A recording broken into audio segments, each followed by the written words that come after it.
Now, as a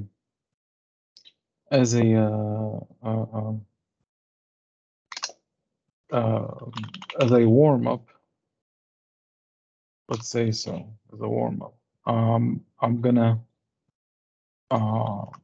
just, there's one thing I forgot to mention last time when we're talking about file structures, which is the ability to create directories or enumerate directories, right? So if you would like to create a folder and find the subfolders and stuff like that,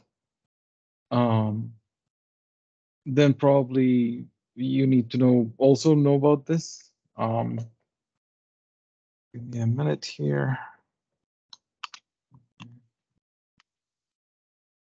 Okay. All right. Let's see. Yeah. So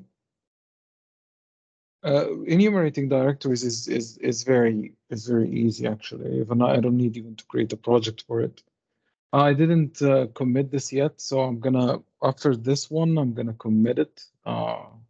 So I can say that this is like, I wouldn't say it's complete, but we can say that this is like wrapping up that side. So right now you can say, I know how to create folders, I know how to create files, I know how to manipulate files and stuff like that, which is important as a developer and an engineer, that you are able to do that. Okay, so practically speaking, like we have this index demo, which has a bunch of like, it's like there are actually folders and subfolders in there. So what I can do is maybe I can actually use that instead of like enumerate over directories, instead of me trying to create a bunch of directories just for you to see. So I can actually use this in my advantage, like so. So for each item in directory dot, and then you see you can have like create directory, create symbolic link, and symbolic link is the shortcut in Windows, which is excellent. You have also enumerate directories, enumerate files, so you can actually say, okay, give me the list of all the files, give me the list of all the directories. So let's actually have this. Let's see enumerate directories. So I would like to enumerate directories in the current path which I am in, for example, right? So I can just, push that in. Oh, and then I can say console dot write line and then item. Hopefully, we should see. Oh, probably I should have added read line as well. Oh boy, this actually listed. Yeah, I went. Yeah, it listed what I have in my C drive. So practically speaking, it just enumerated on my currently C drive directories, which is a bad idea. I think I should have added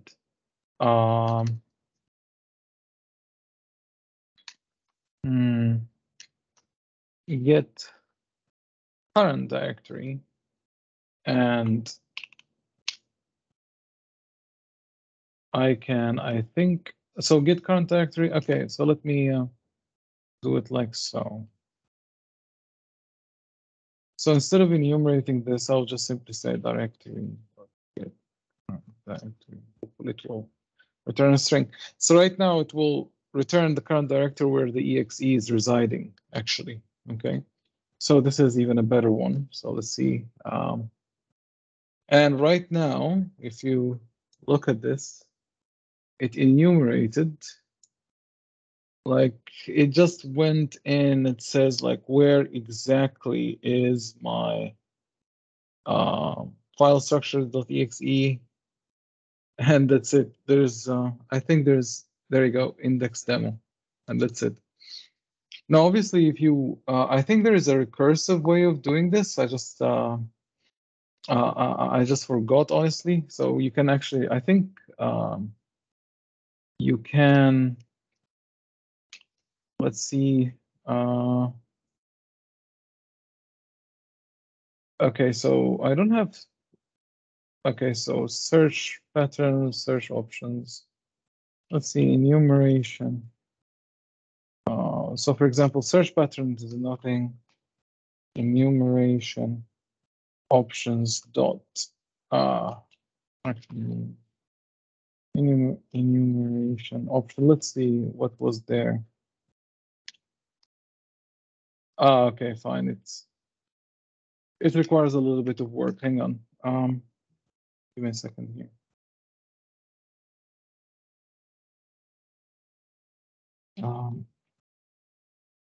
Just a second, sorry.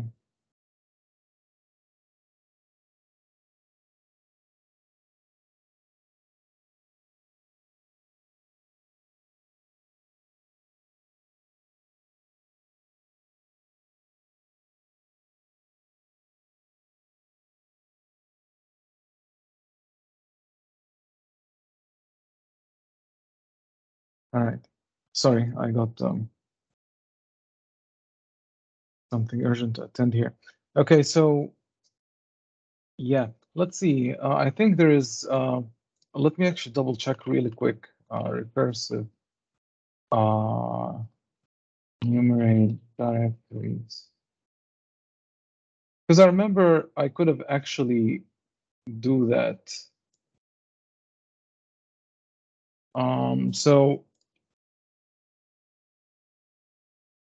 So search patterns is this, and search options all directories. Let's see. Now actually I get all the directories. Exactly. Okay.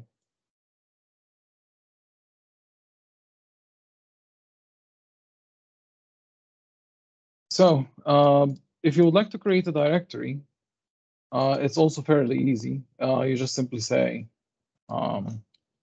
directory dot create directory, and then you can say you can actually like append to the current directory. So directory dot current directory plus, and then you actually name your directory. So for example, something like my generated directory. Okay. Oh, no exclamation marks. And that's it. So I can hit F5 here. And obviously, like it probably created it, but because we have enumeration there, it's done. So actually, if I go into bin debug and a second here. So there we go. There it is. Okay, so we've got my generated directory right there. So this is actually like fairly easy. There's nothing specific about this.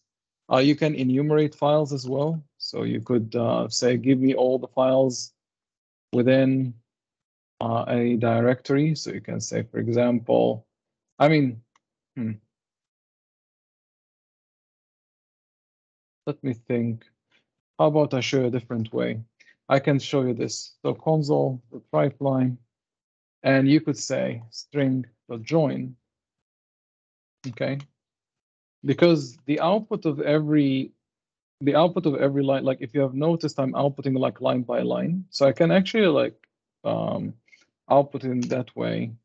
Directory dot enumerate files.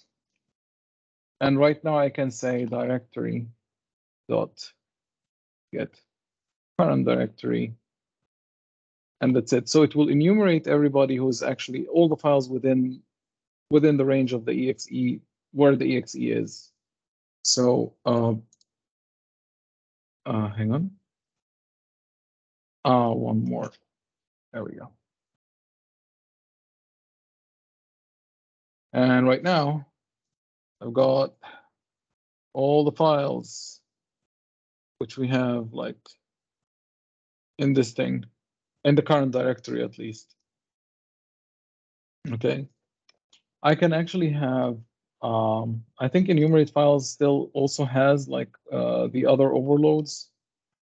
Overload. So you could actually say, okay, give me everybody, and you can say search options dot all directories, I think. Yep. And then right now it will give you, including the txt files, which we had from the indexing class the last time. So it will give you all the files within the directory. Okay.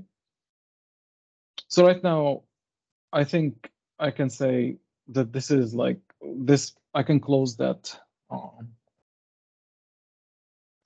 page or turn that page. So I can say like extract method. I'll call this directory operations, and that's it. And there you go. And sorry. Later I will actually upload this, and will and you will have it online on GitHub, and I will share the link with you by then. So this is like, let's say it's let's call it a warm up for now. Okay, so do you have any questions regarding this, or all good?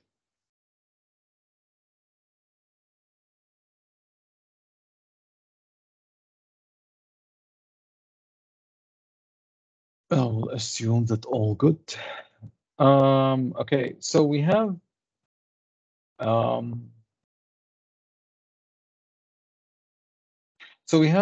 Dennis have actually covered a bunch of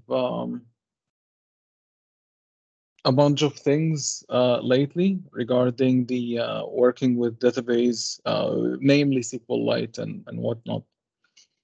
And it's actually like kind of it's fairly this is like the maximum complexity which you would get in terms of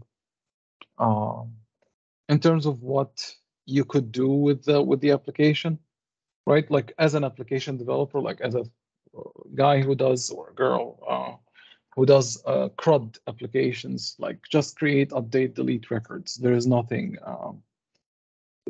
super fancy about this. Like you could get a little bit more complicated business rules or specific requirements, but at the end of the day, like somewhere down deep, you just add, delete, update, and that's it. So what I wanted to do here is I'm gonna cover it, like I'm gonna cover a different database, let's say, and I'm gonna use SQLite, obviously. Now I'm gonna like, so this is actually covering the student service kind of logic, which is great and everything. In order not to, I would like actually to show you some, like another kind of application, where we will use a couple of controls which you haven't used before, probably. A couple, not all of them, but not many, I mean. But I think it will be an enjoyable experience. For one, you will learn a couple of new things, and for second, it's completely different kind of application and completely different kind of mindset. But the mindset, even though the mindset is different, the application itself is super easy. It's still the same difficulty as the DLMS, which Dennis is trying to do. It is important that I'm going to actually create a new project, class library, and I'm going to call this tiny game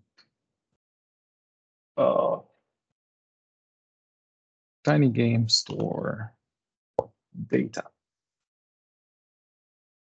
Okay. Now, please understand that this is far from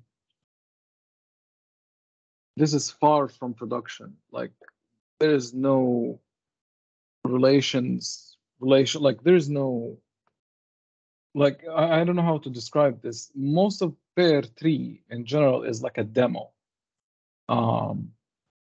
Please understand that. So this is very important. There are maybe some bits and pieces that they look like what you're gonna see in production for sure. I mean, the code is the same. It's just the structure, the methodology, the way how we abstract things, the way how we work with things is really different. So I just wanted to stress on that, that this is mere demo projects just to teach you the basics. Once you go in production or once you go RS1, RS2, you will learn more things. You will get a little bit better picture and do better stuff. Tiny game store or context. So what the plan here is today is that I can, obviously from the name is to make a game store, and since we are right now in the discounts time, and whoever is actually on Steam or grabbing the next free game on Epic or something like that, I'm trying to attempt to make something really, really tiny, right? So it's not like all of its students and professors and subjects and boring stuff. It'll be a little bit more fun, I think. So first of all, I'm gonna actually grab SQLite here, and I'm going to create a new database, and we'll go, let's say here, I will add a new folder. I'm gonna call this data. And I'm actually building stuff from scratch just for you to see really quick. It's like consider it as a revision, let's say. Okay. And I'm gonna go here and I'm gonna call this tiny game store DB. And I'll save that. Okay. And right now I can create a bunch of tables. Because I'm using SQLite, there are so many things that are actually difficult to work with in terms of, I mean, you can do composite keys and stuff like that, but for example, Entity Framework has problems with composite keys. And we'll talk about this in a minute. But generally speaking, the database design is far away from production, like as far as it could be, let's say. So what will happen? What is the requirement at the end of the day? We would like to have games. We'd like to have genres. So every game has a genre, and a genre is going to be like are you an RPG? Are you action? Are you platformer? And stuff like that. Users have games. Users give rating to games, right? And that's pretty much it. So the total number of tables you're going to have is like 6 tables. Okay, that's like the super minimal stuff. So I'm starting with game rating because game rating is actually fairly well. Hang on, actually I'm going to start with users. So users is actually fairly simple. Users is going to have, I'm going to add ID, and I'm going to make it auto increment, and I'm going to add first name, and this is going to be an integer, sorry, a text, and I'm going to add last name. I'm going to have here also a text. I'm going to add username because it doesn't necessarily mean that your first name and last name matches your username. Imagine that you are having an account on Steam or something. And then birth date. Now, unfortunately, this guy only supports text. Actually, it doesn't support date. It doesn't have, SQLite doesn't have date as a data type. So you have multiple options. You could actually save this as an integer, right?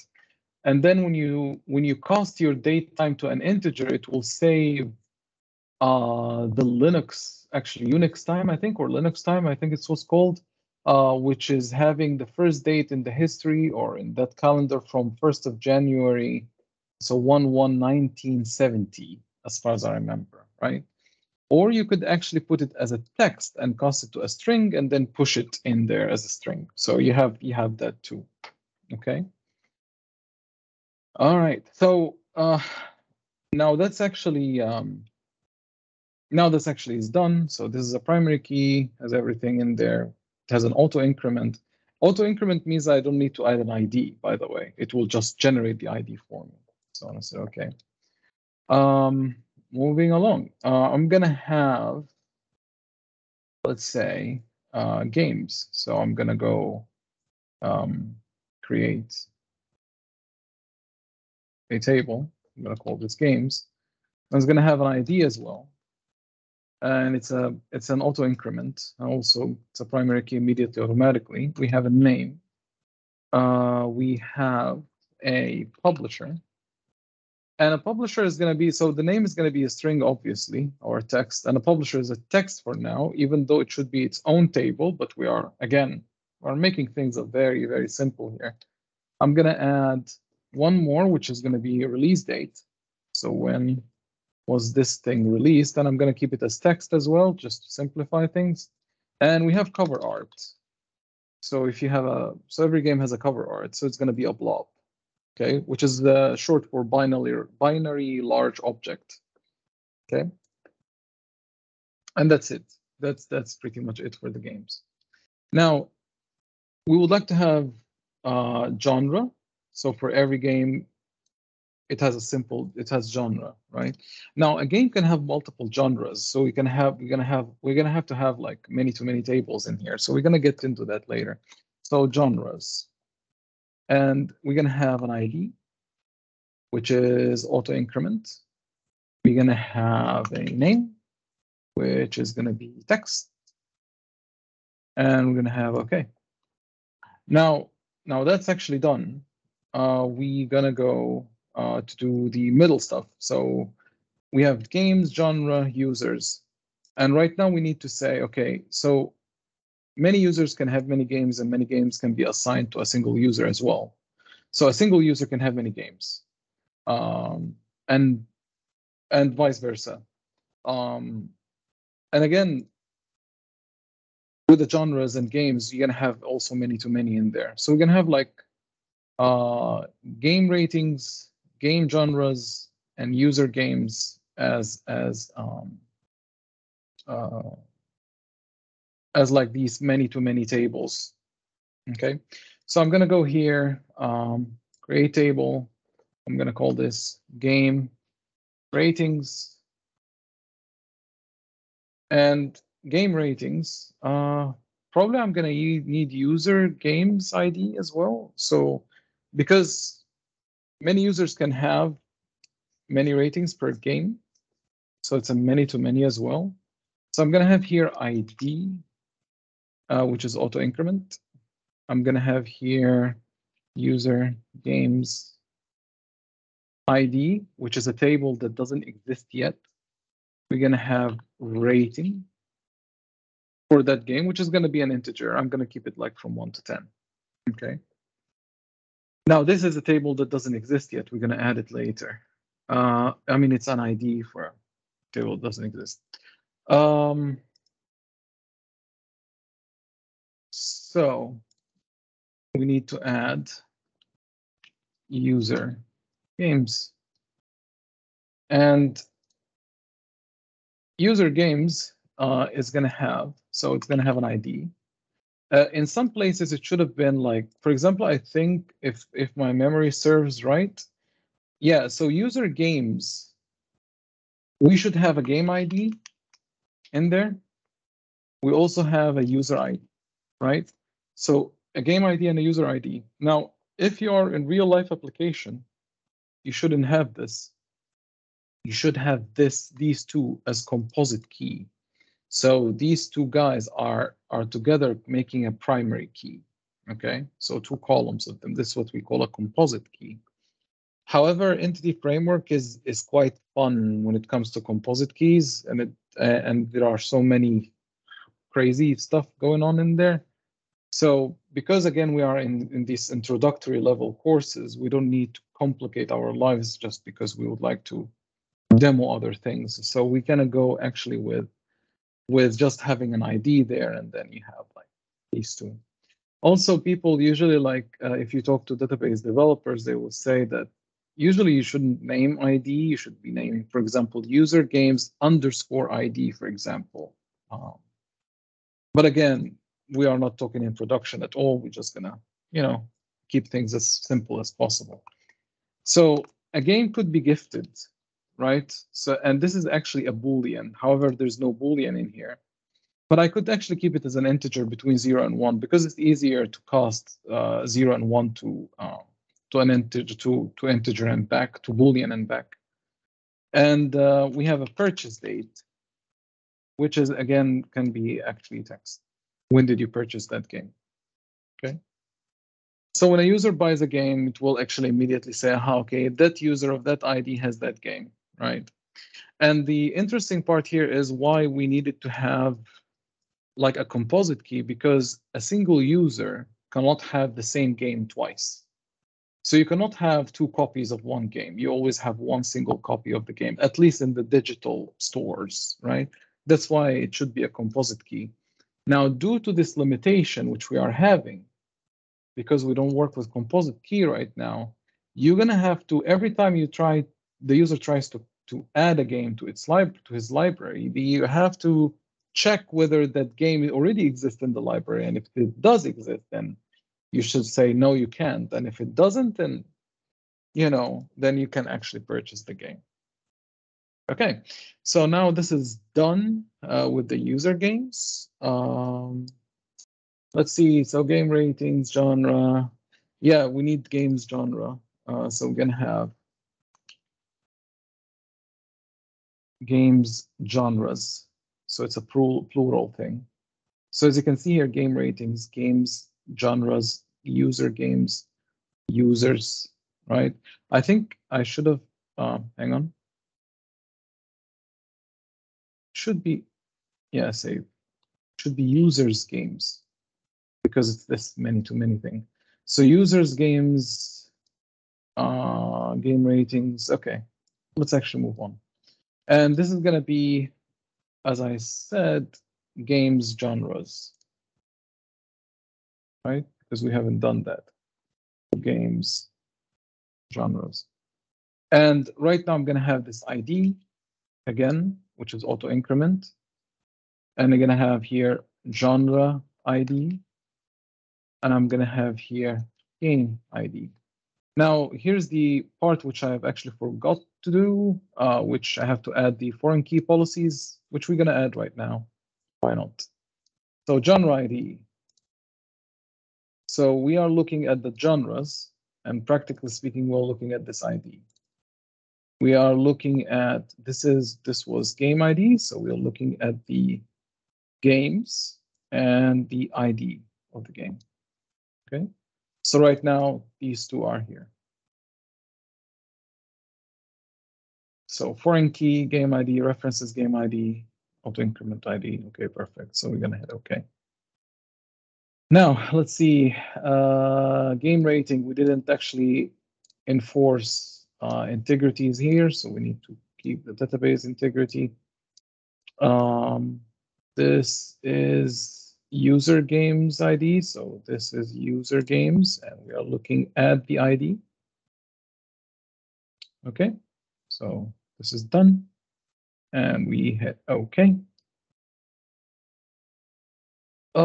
Let's see, games. This is already done. Genres doesn't have anything else. Perfect.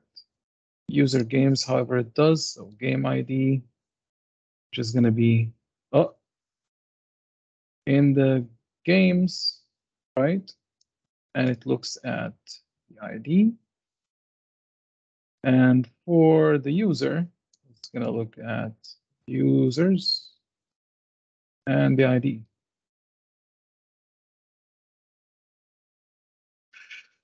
All right, let's hope I haven't forgotten anything. So we have game ratings, games, game genre, games genres, then we have genres, then we have users, then we have users games. We haven't forgotten any referential integrities in there, so these guys are already well referenced. So just to be clear here, this guy doesn't have any foreign keys. This guy doesn't have any foreign keys. This guy has ones, which is already there. Perfect. It's already mentioned here. This guy doesn't have any auto increment blobs. Perfect. This guy doesn't have any. Actually has one, which is okay. All right. Now that this database is done, and it should be here as well, I'm going to actually go to the properties. It's an embedded resource. Copy if newer. So once if actually like if there's a newer version of it, just copy it and that's it. Let's see, Alt Enter again. I think it should be embedded resource. Yeah. All right. So let's actually make the mappings right now, right? So we need to actually get the context right. So how can we? First of all, we need to get the connection string, right? So the app config file. Now the app config file has to be one of the mistakes I've done, and I hopefully will not fall in the same mistake. When you create an app config, you put it in order for it to be picked up by the application correctly. I mean, I'm talking about the basic configuration. I'm not talking about advanced stuff. You can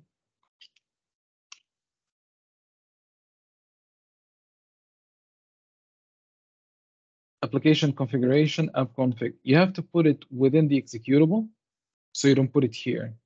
You put it here. Okay. Now I'm going to have here connection strings, and right here I'm going to add name, which is going to be tiny game store DB. And I'm going to have to give a provider name, which is going to be system.data.sql light, and I shouldn't actually spell that. And then we have connection string, and then we have data source, which is equal to ./data. Because this one will get copied, it will get copied like as is in this folder under ./data under tiny game store. What was the name? DB? Okay. db.db. There we go. Now, a couple dependencies we need to add. So one dependency, which is needed, is going to be the entity frameworks and SQLite. So let's see, Microsoft. There we go. Can I pick that up? Okay, so that's the one. We have SQLite. Install that. Yes, please. Sure thing. And right now we have hopefully the packages, which is good. Now, if I actually go here, what we gonna need to do, obviously, as you already have seen from Dennis's classes. So I'm just gonna inherit from a DB context, okay? And then protected override void on, come on, you will not give me the IntelliSense? Fine. Now you give me IntelliSense, okay. And right now here, I'm gonna have just a single liner, okay? So options builder dot use SQLite. And right here, I'm gonna have configuration manager, because I'm actually keeping everything in my connection strings, like in this app config thing here. So I'm gonna have configuration manager connection strings, and right now I need to import this. Come on. So this is actually with .NET 6 right now. You cannot say when you add a reference, you cannot add any more one of these COM references or like open references anymore. Apparently, they have moved majority. Like for example, this configuration manager became a NuGet package, so you need to install it. So I'm just gonna install that, and it will work. In .NET 4, you could have just simply like import that namespace and it will work. But yeah, so just right now for you to know. So right now here, tiny game store DB, obviously dot connection string. There we go. So right now I'm just using the connection string. Now, a couple of things we need to set up before we carry on. We need to make sure that the entity framework understands the relationships. Now, this is more like a database first approach. So you have the existing database and you're trying to map it to the existing classes, right? So what I'm going to do here is also there's one more important thing to mention here. In very simple applications,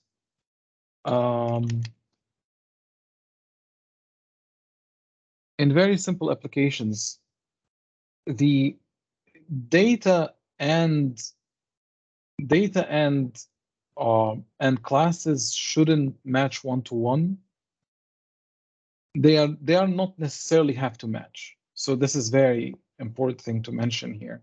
Right now we are working with very simple stuff, but up until certain point when your application becomes like on an enterprise size, you will see that your application, you will never actually map data like map tables one-to-one with classes anymore. It will be completely different architecture. We'll talk about this a little bit later, but hopefully you get the idea that again we're working with something super tiny here. Game. I'm gonna create classes first because I need them to be there for me first. Game rating, and as you can see here, everything is singular for now. Oh my goodness. Okay, hang on. I don't know what happened. Yeah, fine. Yes.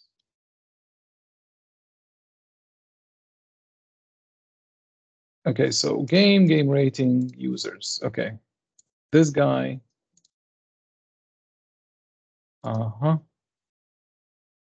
Okay, dot data. This guy is dot data. Okay, perfect. I'm gonna rename them later on. And I should have said Alt-Shift-C. Why am I not using that? Users game, Alt-Shift-C, and then we have genre, Alt-Shift-C. Then we have, so I said game rating, genre, user games. Do we have 6 classes right now? 1, 2, 3, 4, 5, 1 missing. Game rating, genre. Games genre. Okay, so right now we have game rating, game genre. Then they have the context and they have the user's game. You could actually put this all of these classes into like a folder called entities or whatever, even though they are, yeah, we can call them entities, why not? Okay, so and this is public as well. This is public because I'm gonna forget. If they are internal, you will never see them outside of this stuff. All right, so users. I could actually even like make this even more fun by saying, for example, you could have had just for you to know, you could just have something like public abstract entity, and then you could have public abstract class entity, and every entity like having something like this. So all of them have IDs right now. I mean, you could see this sometimes in production, maybe. Some people actually may even elevate this to an interface. I will not actually go deep in there, but just to let you know that you might see this in production, because you see ID is repeated everywhere. Now I'm trying to match. I'm actually having like the database on another screen. So I'm trying to match as much as I can the uh, the actual strings, because I need this. I need to make sure that the entity framework won't have difficulties mapping out these stuff. So I'm going to have here a public virtual, because I would like to have lazy loading, list of users game. Users game, there we go. And users games, yeah, there we go. And I'm going to have a new list. I'm going to instantiate it as well. So there we go. Just in case I needed it and it was empty or null.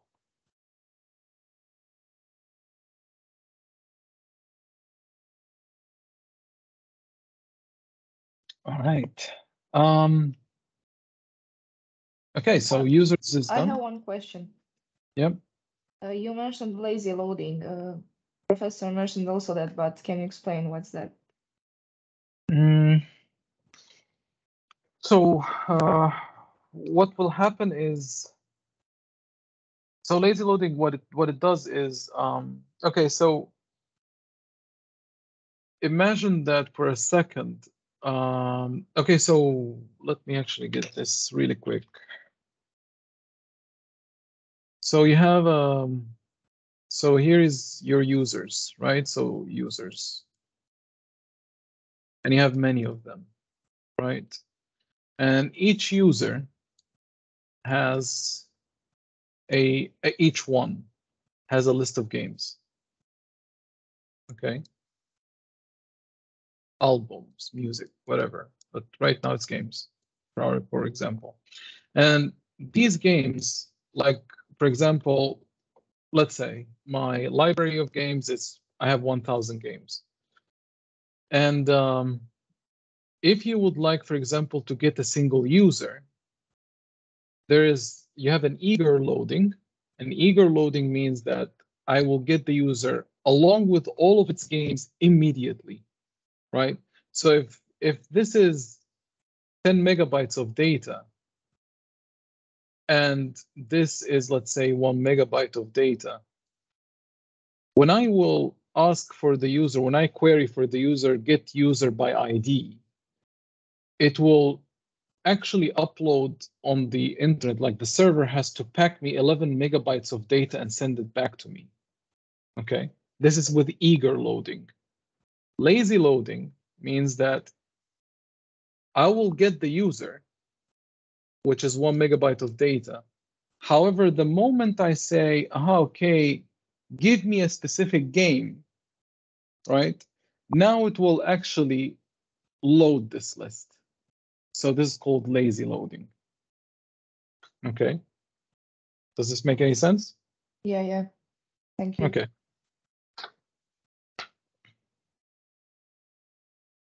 Now, again, this is in layman terms. There are many interesting details going around this, but this is like the very simple, straightforward answer. All right, so user games. So what is a user game? Users games. So user games has obviously an int ID, get and set, thank you. Public int game ID is also get and set, public. And right now this is also again regarding the lazy loading bit. You could actually get let's say you are trying to get the ID without getting the object itself, because you'll see in a minute, bool is gifted, right? And then public date time. I will talk about this purchase date. Come on. Okay. And right now you can have public virtual. Come on. Virtual game, which is going to be the game. It doesn't matter. I mean, C# can handle this horrendous naming convention. I apologize. User. Get and set, and then you have a public list, also virtual list of game rating. Game ratings. And I'm gonna give it again. I'm just gonna instantiate. Oh, I'm gonna instantiate it. Now, if you include the ID will be pulled right from the database, but you might not need even to pull these guys out. So you don't say, give me that user's games.game.id. You could just simply say, give me the game ID, right? And right now you don't need to load that object altogether because you don't care about the object, you care about its ID, okay? So this is actually like a minor kind of optimization, if you will. All right. So, all right. So we have the user game. We have made the user, which has ID, first name, last name, username, birth date. Double checking my database here. The first name, last name, birth date. I really hope that I didn't misspell anybody because it's gonna be quite a headache to correct all that stuff. But hey, now genre. Public int ID, obviously, name, public, virtual, list of games, genre, which is going to be games, genres, and there we go. Okay. So let's see, games genre. Now, games genre is going to be also similar. Public int d set, have a public int genre ID, get set. Public int game ID is also get and set. And you have public virtual game, and public virtual genre, which is okay. All right. Game rating. Game rating, as already have mentioned. Right now, if you actually, I don't know if I can I, let's see if I can actually like, I think it can fit. Hang on. I'm just going to do this for those who might be lost or something, because I think if you have in your mind this, so I'm gonna paste that in the chat. So there you go. So right now it's like the table is in there. If you see a typo, feel free to say, hey, Mohammed, you made a typo. We're gonna have a rough time. So yeah, public int ID, get and set. Public int users games ID, get and set. And then public int rating, get and set. Then public virtual users game, and set. Okay. Now for the game itself. It's user games ID. There's no. It's not plural.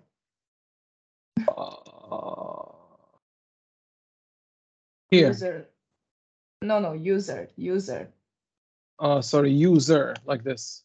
Yeah. Okay, thanks. Yeah. I knew that this, yeah, this will hunt me down, but okay. All right, so we have an ID. We have a public string game name. Get and set. We have a, whoop. or actually name. We don't have game name. Name.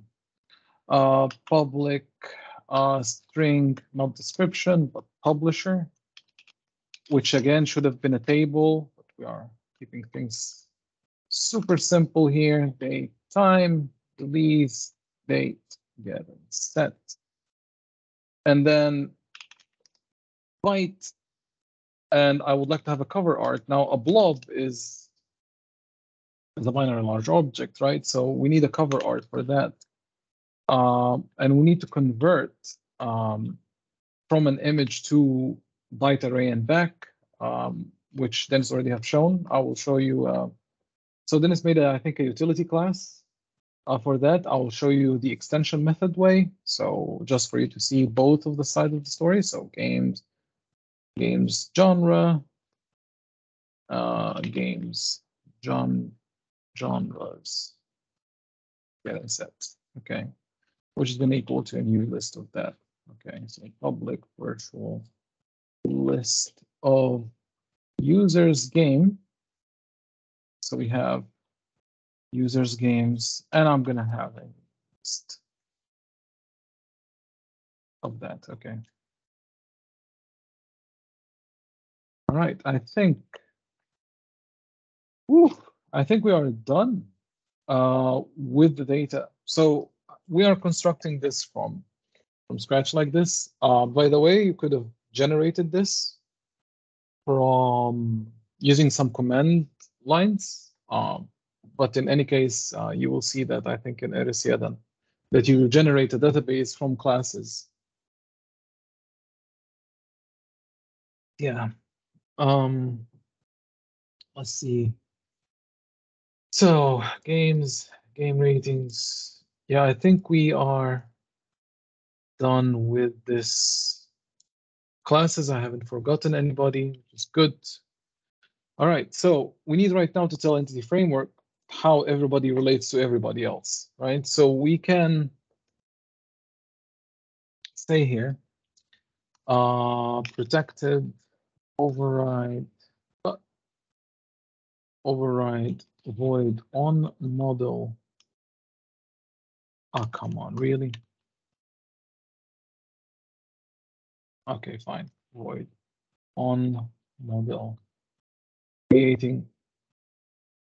I really was hoping it will give me the stuff right away. Right now I have to say who has one to many and who has many to ones and all that crazy stuff.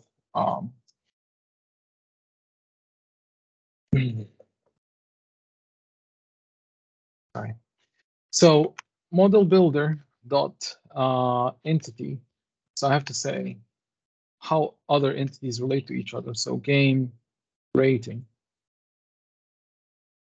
entity goes to, and let's have something like this. Entity dot is one. So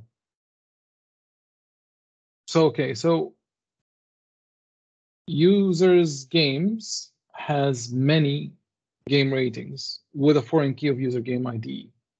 Again, just please refer to that table which I've sent you on the image in there. Okay. So D goes to D dot users game dot with many, and then D dot the game rating dot has foreign key. D goes to D dot user game ID. There we go. So this is, for example, describing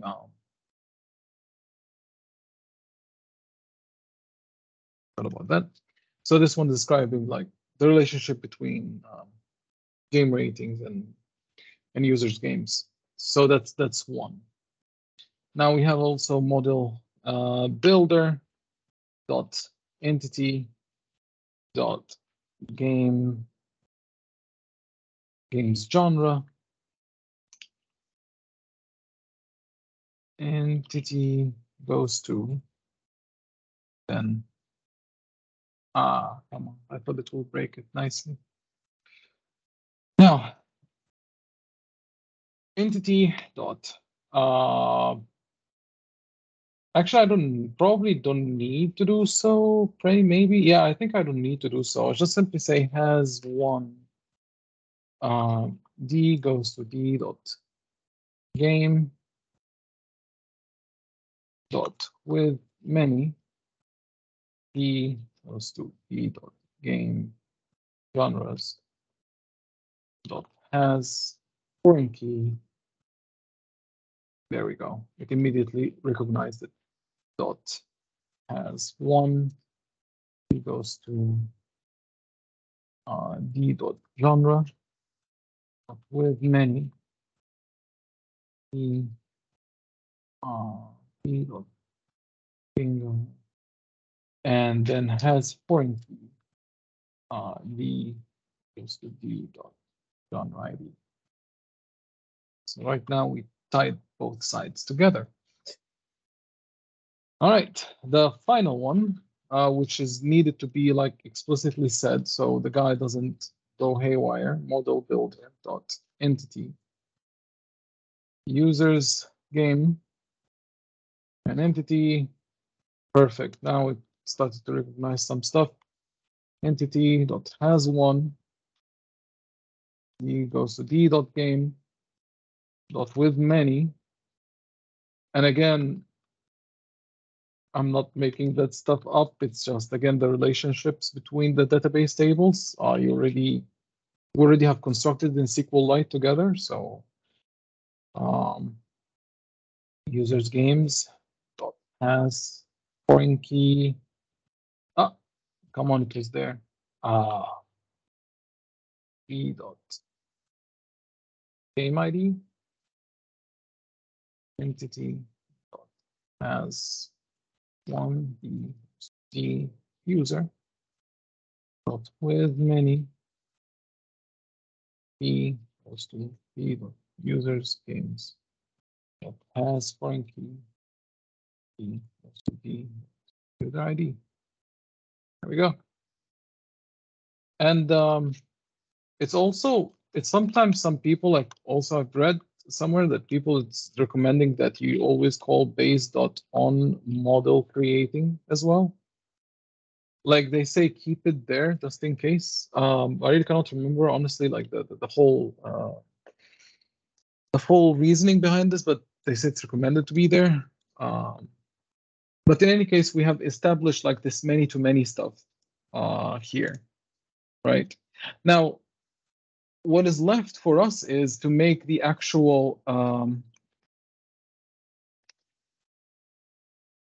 I hate to put it here, but somehow the standard became so, DB set, and then you actually have, right now we need to add our DB sets, right? So public virtual DB set game, and then we have games, right? Why you are calling them virtual?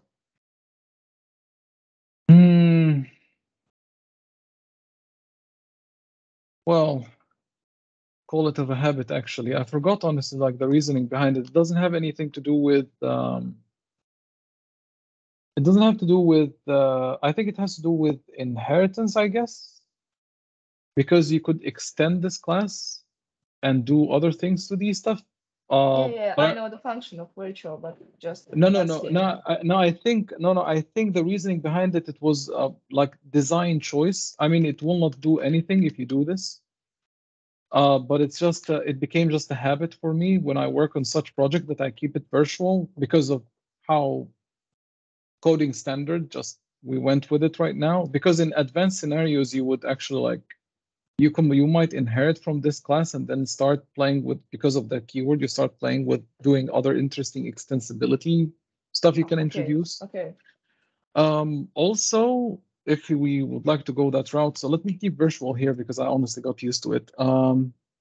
There's also a very interesting part which I forgot to mention. If you actually do this in production, you will see that this is partial. And this is for a very good reason, because what happens is that because when you generate classes based on the database, let's say the database has changed, right? So the classes will change. So what people do, for example, let's say you have a class game, and then you come in here and you say public void my functionality goes here, right? And because of people generating classes from database, this file will be completely erased and republished again, and your functionality will be lost. So you will see when you generate these classes, you will see that you have a partial class all the time. So it says public partial class. So you keep these classes which are generated by entity framework from a database, you keep them somewhere else in a folder or something like that, called entities or something. And then you have the other partial class where you can have, because of this as being a partial class, you're going to actually separate this in another file, game. And then right here, you're going to have public void my functionality, similar to Windows Form, right? My functionality. And right now you can say this, for example, dot, and then publisher and do whatever you want, right? And when Entity Framework just erases that file, because this is in another file, right? This will be another file, this will be another file. And then when it erases this file, whatever you have written stays the same. So this is also a reminder of things that I've noticed. I just forgot to mention about that. All right, DB sets. Before I forget, so public virtual DB set. And there's going to be games genre. It was there. Game genres.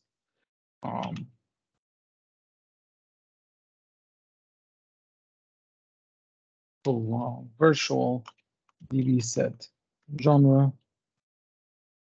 which is going to be genres perfect public virtual DB set, which is going to be user. We have users. There we go. Virtual DB set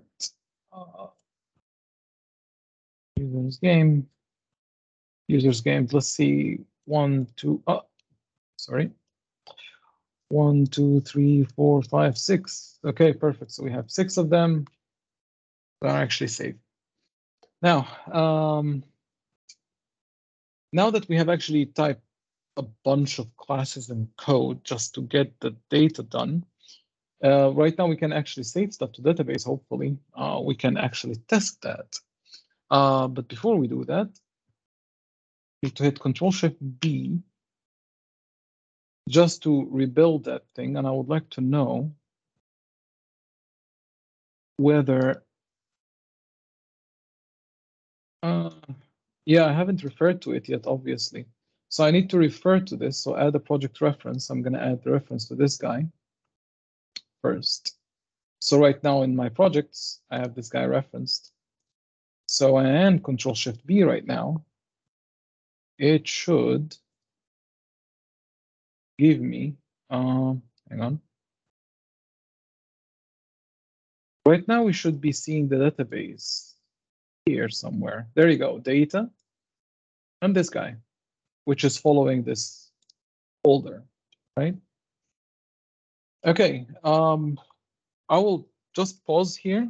We'll go for a 10-minute break, and then we'll get back and then continue working on this. Please please type in your questions, and we'll attend to them and answer them when we get back after the break, okay?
Right.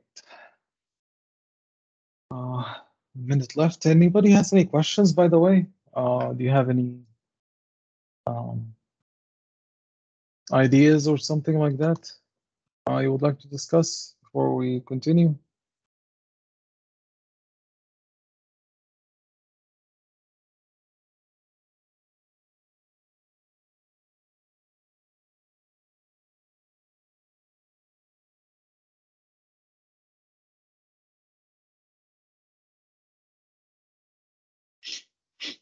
Anyone? You guys still alive?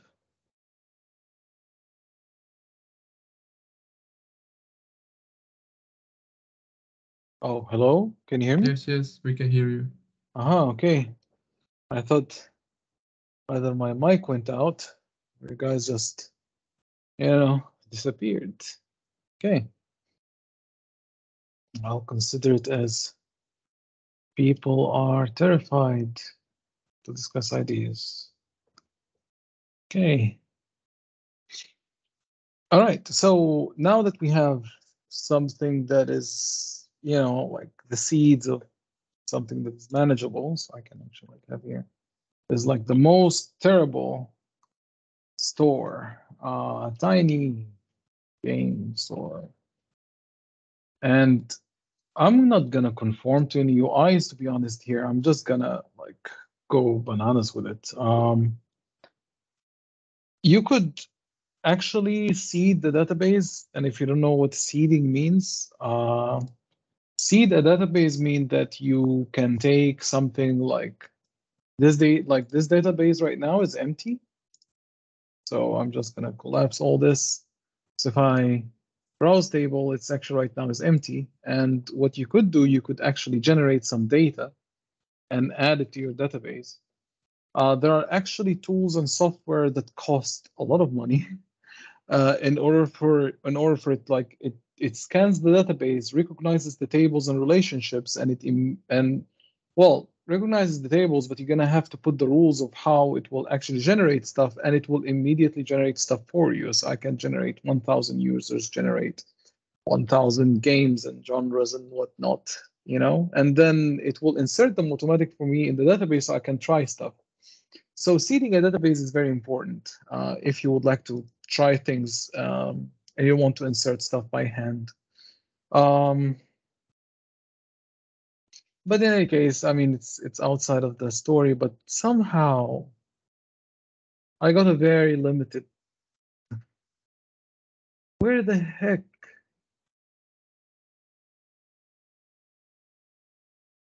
Reset toolbox. Yes, please. Like I lost all controls do not exist anymore for some reason.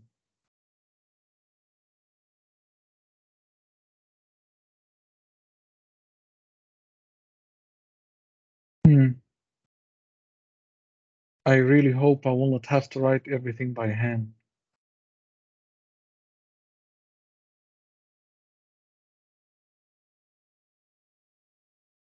Really now.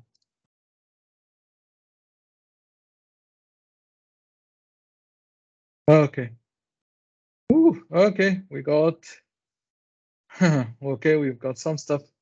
Perfect.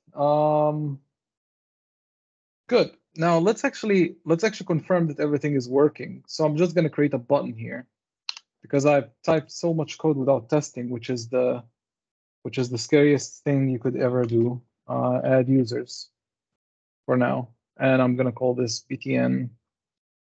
And actually, it should have been like btn add user, and it should be add user. And it should be like we are gonna have like input fields and stuff, but just in case. So I can say tiny this. So right now I need to refer to this. This actually have been like I already have imported it here anyway, so it's in the using. However, the context I need to initialize it. So I'm gonna have this tiny game store db equals to new that. And I'm going to create a small property, which is going to be private You can make it public if you want to. I mean, it's up to you. Tiny, actually, whoops, sorry. Grab this guy, put it here, and get it set. So when the Windows form starts, after you initialize all your components, please instantiate me a new context which I can utilize. Now, obviously, you could move this somewhere else. As I mean, usually we use dependency injections for these things, but this is way advanced right now for you. So what usually for the time being, you can actually make this public static, and then everybody can refer to it from anywhere. But in any case, we'll keep it here for now because most of our operations will be here for now. So let's see. I can say tiny game store b let's hope .users .add, and then I can say new user, right? And then here I could fill in the stuff. So I can say first name is going to be John. Last name is going to be Wick. And then we're going to have birth date is going to equal to date time dot now, for example, today. And username is going to be, let's say, John Wick. There we go. So now we've got a user. And I can actually like copy multiple of them. So we're going to have a Thomas, Anderson, and this is going to be Neo.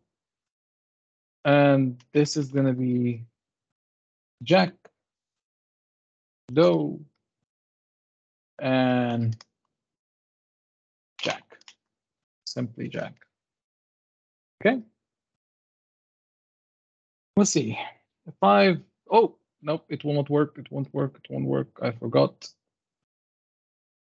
Where's my button though? Okay. I thought I added a button.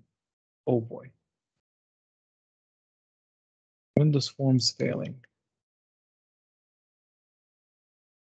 Okay, I'm actually astonished.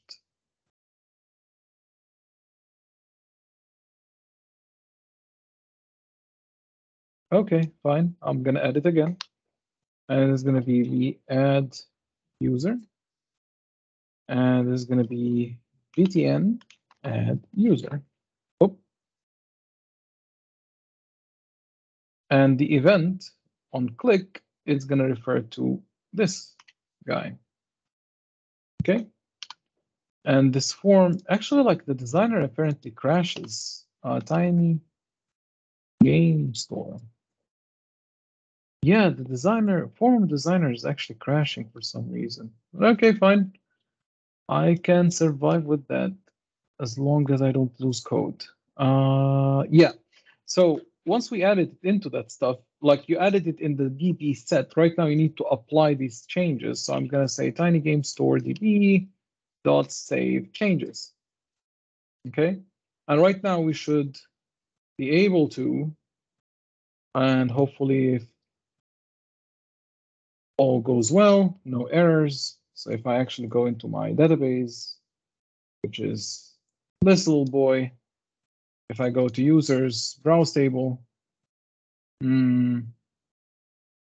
right, this has to be, okay, this is gonna be, there are no, because it's actually stored not in the bin folder right now. I'm looking at the wrong one.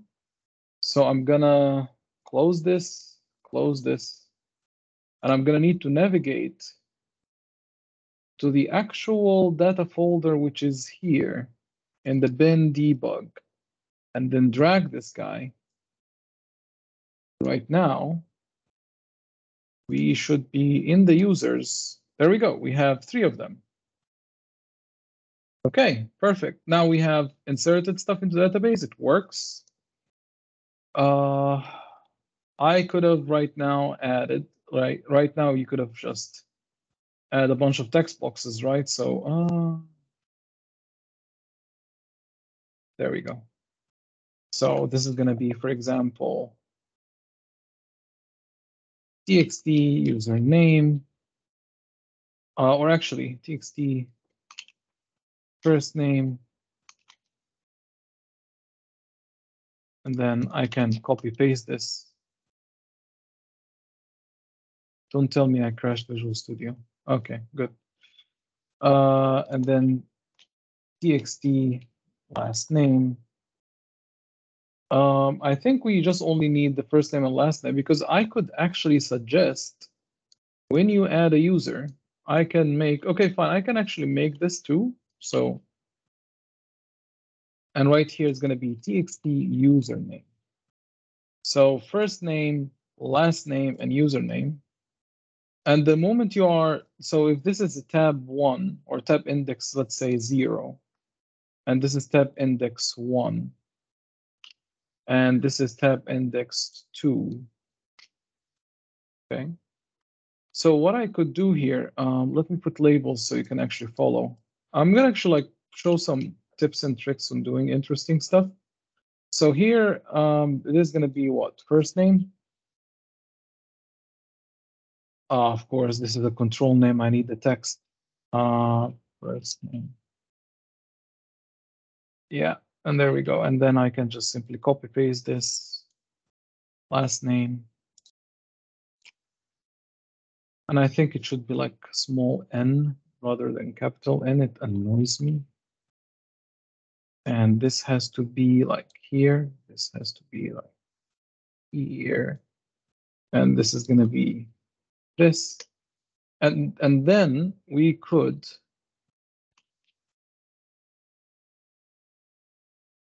right here, for example, is going to be username. Now here's the fun part. I think, or as far as I remember, right here, there's on focus somewhere. I mean, I can even change it like,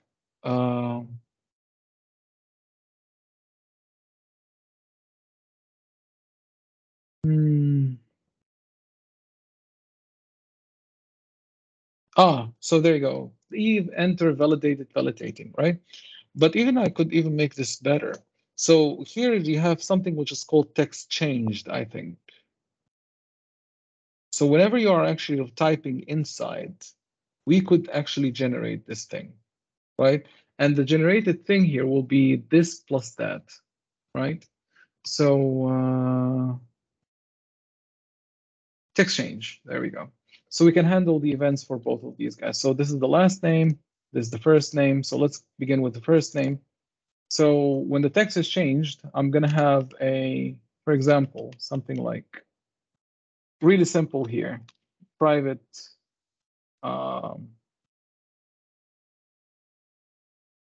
yeah, fine, why not? I don't need that. Okay, I can have here txt first name.text. So I have here txt username, txt user dot text plus txt. Come on, last name, right? And actually, this can be done for both of them. So I can like make this guy refer to the same event as this guy, right? So this is going to be this, right? So the moment you type in something, it will immediately add whatever is in there to each other. And I can actually rename this, but right now it's going to be on user. Actually, let me just, oh, actually, yeah, on user credentials input. So I can just simply do something like this. And right now, whenever somebody is inputting something and I simply say, add a user, I could right now say, for example, what I could do as well is, I think there is a date time picker. Where is it? Is there a surf here? Date, time picker, thank you. So right now you can actually have the birth date.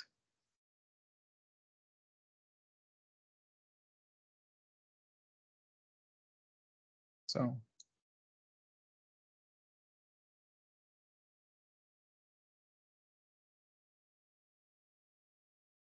birth date, and there's going to be datetime picker, birth date. There we go. And then you add a user, right?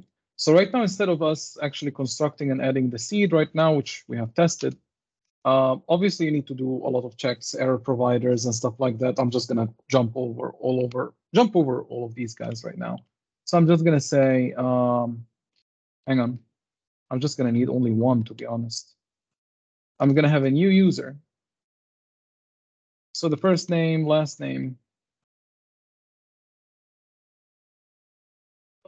Come on. And that's it. And right now here, instead of this guy, I'm just gonna have txt first name dot text, txt last name dot text, and right now it's going to be datetime picker dot value, and done. And this is going to be txt username dot text. Obviously, I didn't check whether it's empty or not. Obviously, there's many problems that could arise if you don't do this correctly. So I'm going to leave this as an exercise for you to, put error providers, if it's empty or not empty, what is required, what is not required. You get the idea. So, yeah, I think this is it. So if I actually hit F5 right now, and I add a user, which is going to be, let's say, Mohammed. Oh boy. I should have, hang on.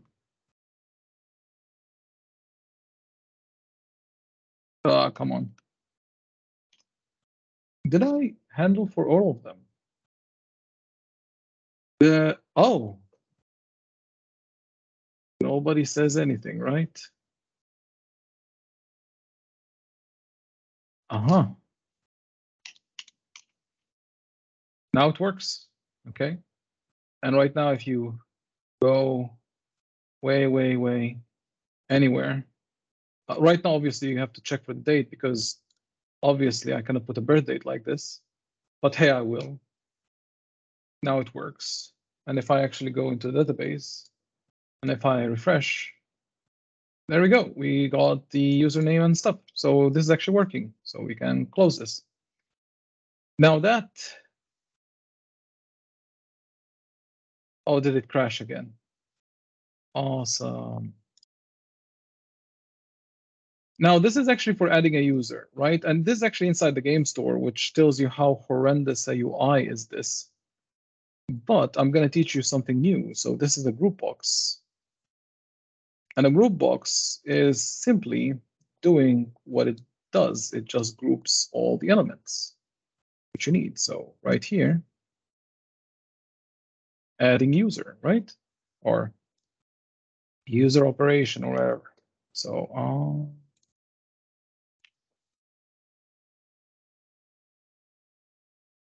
users section, there we go. Okay, so right now you can do that. Let's actually add some games right now because I would like to add a game and then I would like to add, so we need to add games, we need to add genres, and I would like to display them.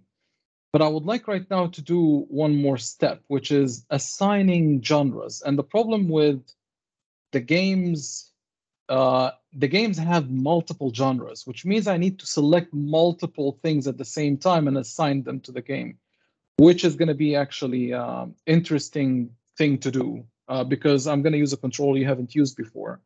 So hopefully it will give you an interesting sense. So right now we made a sanity check that everything is working here. Now it's better that we add games, right? So what do we need for adding a game? We need just to know the name and the publisher for now, right? We will not add images for us. Like we're gonna actually add the feature for adding images in a minute through updating, which I'm gonna show you in a minute as well. But Yeah, also rating is going to be also interesting because I'm going to utilize interesting property of the group box. So you can actually have a interesting toys to play with when you are alone. So let's actually have this one. So I'm going to have here a btn add game. And this is going to be add a game. If I know how to spell today. Oh. Now, what I could do is bother you with the whole thing here, but you already have seen how this will work. So I can actually cheat a bit. And I mean, I could type, like, I could bring the text boxes and stuff, but you will actually see pretty much exactly the same thing, except for this one was a trick I wanted to show. But in any case, tiny storedb.games.add. And right now I can add a new game, right? Now the game itself has a couple of things. Has users' games, which I don't care about right now, because currently users do not own games yet, just yet. We need to have games in order for them to own it. So we're gonna have, and because the IDs are automatically generated, if you have noticed, I don't insert IDs anymore, right? So if you look at the database here, I don't know if you have noticed, but I don't actually insert IDs. They are automatically generated. And this is because you have this modify table auto increment here. And Entity Framework is smart enough to understand this, so it doesn't care about the IDs. It just simply like, yeah, insert in the database and it will generate the IDs for me. So, all right, so add a game. So let's see, new game. I'm gonna write them down here, to be honest. Well, actually, I can put them even in one line to be fair. Name is gonna equal to, let's see, Hollow Knight. And comma, and publisher. I think they were Team Cherry, I think, as far as I remember. Yes, Team Cherry. And comma. Did I? Oh, of course. Hang on. Oh, yeah. Why nobody said anything? There we go. Now this is fixed. And this is not fixed. Okay. Now we are in business. New game. Actually, I can copy this, paste that, and paste one more. Maybe one more. So, I mean, obviously you can space right there if you want to go that way. We can have, I don't know, Sekiro, for example, which is going to be like what? What was From Software? From Software is the publisher, as far as I remember. Super Mario, and you have Nintendo. We have, I don't know, I just need multiple of them.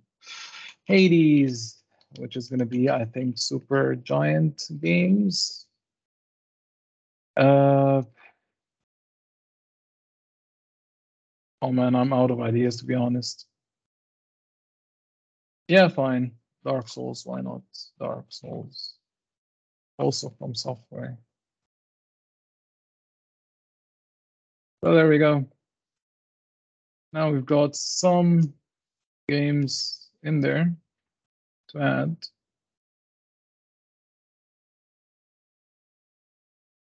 Why are you complaining? Oh, of course. It adds only one. Apologies.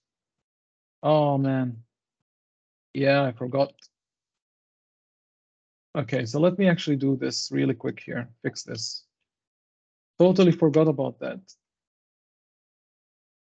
Totally forgot about that. Somehow I just treated it as a list instead of. I could have actually like put this in a list and just add a list. But hey, it's just fine, I think.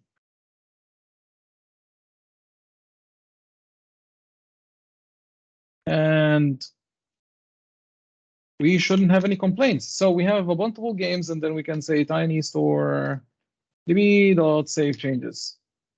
There you go. That's it. Now it should not have any problems if I hit that button which says add game. Now, an error while saving an entry is here, enter exception SQLite table games has no column named. What column?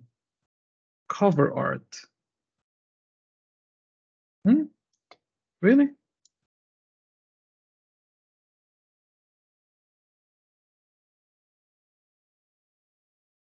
Typo.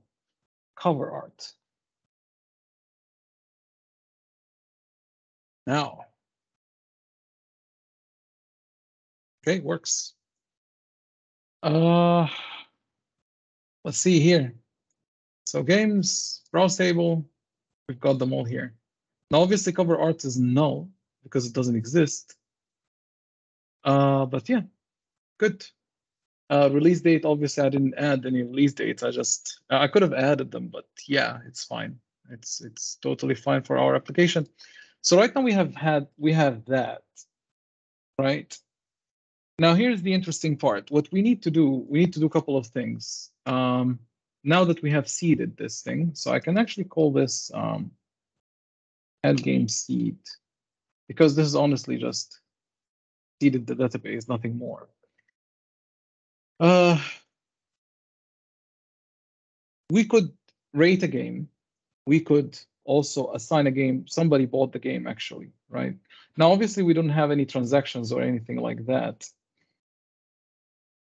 So I'm actually like thinking what would be the easiest thing for you to not have any have any headaches. Like I'm trying to ramp up the difficulty bit by bit, right? Oh yeah, why not? Okay, let's actually add the genres first. Let's assign the game to a genre. So I'm gonna have combo box. So right here, we will have a selected game.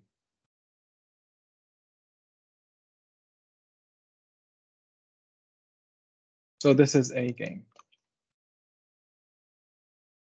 If I know where's the text game. There we go. And this is CMB games. Capital G. And right here, I'm gonna actually make this a list, drop-down list. So it's a read only, nobody can type anything in here. And I can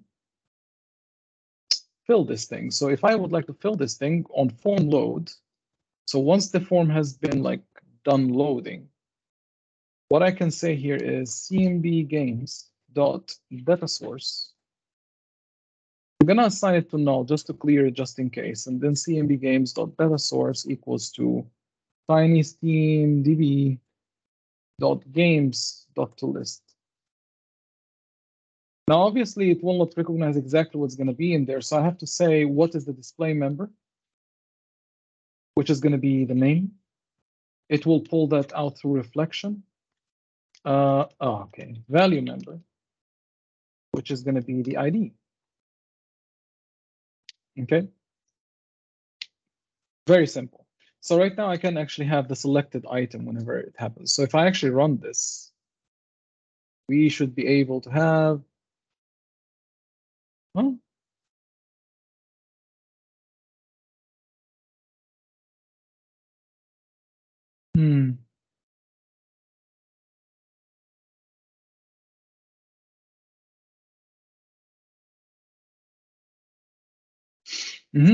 Okay, here is an interesting error. So this is actually good that you can see these errors with me. So it says the data is null at ordinal 1. This method can be on null values. Check is db null before calling, right? So if you view the actual details, let's see. Oh, come on.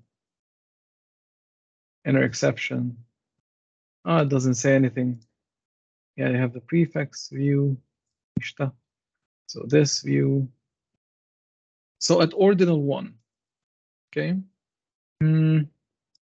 If I'm not mistaken, oh, It's because we are loading games when we press on that button. And we are yeah, calling that one. not only that, but you will see in a minute. I'm just trying to find if it will point it directly to me. Is it? Nope, it doesn't. So what's happening here is, yes, it is actually because of loading the games itself, but because of this. This guy is actually null in the database. It doesn't exist yet, right? So what you have to do, you have to say it's actually nullable. Obviously, the same thing goes for the name on the publisher, but right now you have to mark it as nullable because this could happen to be null. And it complained about this, and you cannot actually assign like a data source with nullable stuff in there. So I'm gonna hit play right now or start, and it should work. There we go.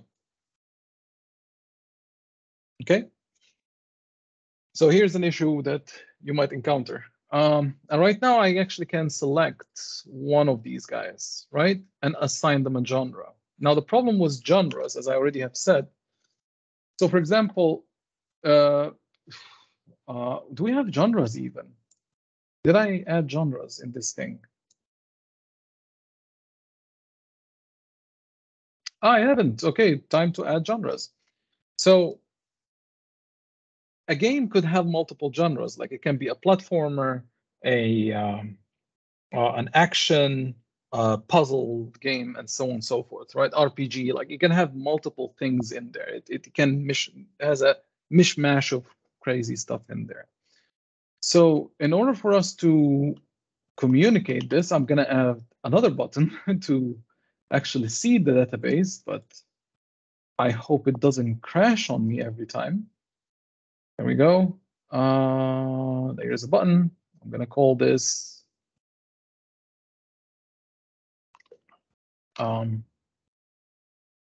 add genre seed.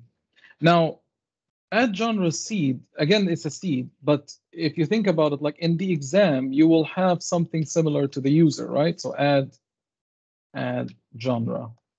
Like in the exam, you will be asked, okay, you will put the text boxes, you will have to do this like manually, right? You're gonna have to put all the text boxes and stuff like that. I'm just trying to, because Dennis already have covered all of this already in his classes, and you have already recorded videos. I'm trying to hammer down on certain things that either repeat them but with a different style, or show something that hasn't been shown yet. So this is the purpose why I'm just simply like jumping and making shortcuts.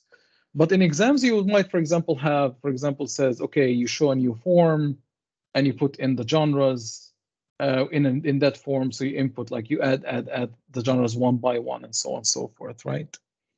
So right here, I'm gonna add a bunch of genres. So it's gonna be tiny GameStoreDB dot genres dot add new genre. Cool, man, this is awesome. Name. As you can see here, it has games genres as a collection, but I don't care about this right now. Name equals to, and right now I can have platformer. So we have a genre like that. I'm gonna just add a bunch of them. We have Metroidvania. We have, I don't know, FPS. We have puzzle. We have cheese. We have ARPG. We have, I don't know, action. And I will call it a day, right? It's good enough. And right here, I'm gonna have tiny store db dot save changes. All right. And if I run this, and we say add genre seed, right now, if we look at our database, and this is the genres, if I refresh this, nothing happens. Why?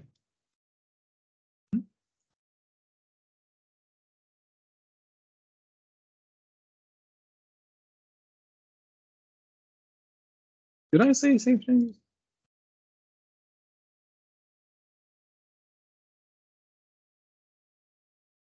Whoa. Hang on. Yeah. Yeah, genres. So it added in many other tables, but it refuses for this guy, isn't it? So F9, F5. So if I say add genre seed, so it actually reaches here. Does genres have anything? Results view, entity type, 7. It has a bunch of genres. We don't care about the IDs. And then continue.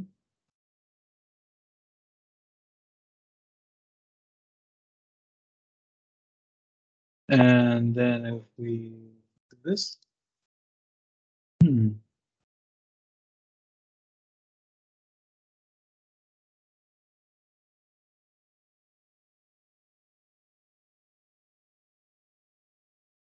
Oh, actually, I just simply reloaded it again.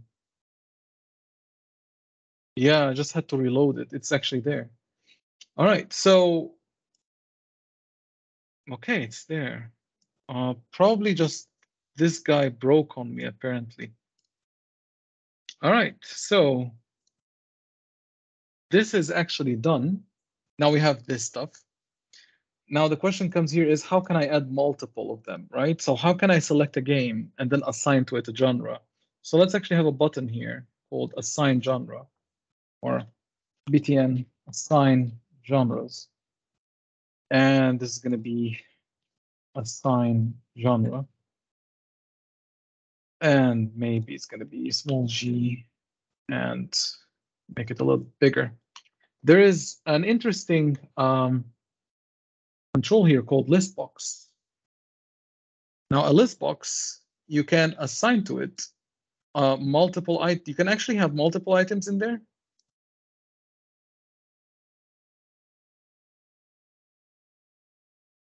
Let's see. I don't know how big it should be, to be honest. It's something like this, maybe. Like this. Fine. And this is going to be LST genres. And right here, it's going to be, yeah, that's it. I think this is pretty much it. This is pretty much it. Now on form load, we need to be able to, yeah, of course, a couple of things we need to do. Selection mode, it should be multiple. So multi-simple. So I'm just simply like, I can select multiple stuff in there. That's super important. Other than that, I think I don't have anything I need. I don't need anything else probably. So I'm gonna save that. On form load. So after the combo box has been loaded, LST genres dot items, or actually the data source goes to null. And then I'm gonna have LST genre dot data source equals to tiny dot genres. There we go. Dot list, which is fine. Then LST genres dot display member is gonna equal to name. Oops. And then LST is same as the combo box. Value member equals ID. There you go. Done. Now if I hit F5 here, it should show me all the genres, right? And the fun part is you can select multiple of them. So click, click, click, click. I'm not hitting control or anything. Now, obviously, you can select nothing, which is obviously you should forbid. But in any case, I'm gonna leave the error checking for you. So I can actually select multiple of those, right? Now we need to click here to assign the genre, for example, for any of these games, right? Which is a little bit more complex right now. I mean, I'm not saying it's not complex. It's just different. Okay, it's actually simple. So double click here. Now, what do we need to do? First of all, we need to get all these items that has been selected. So if you actually look at this, if you think about this, every item you have 3 items in here. Each one of them is actually a genre object. So you have a list of genres, right? So that's the trick. So I need to get all the items that has been selected, convert them into a list of genres, okay? Get the selected game from the combo box, okay? And then add the genre to that selected game, okay? So that's the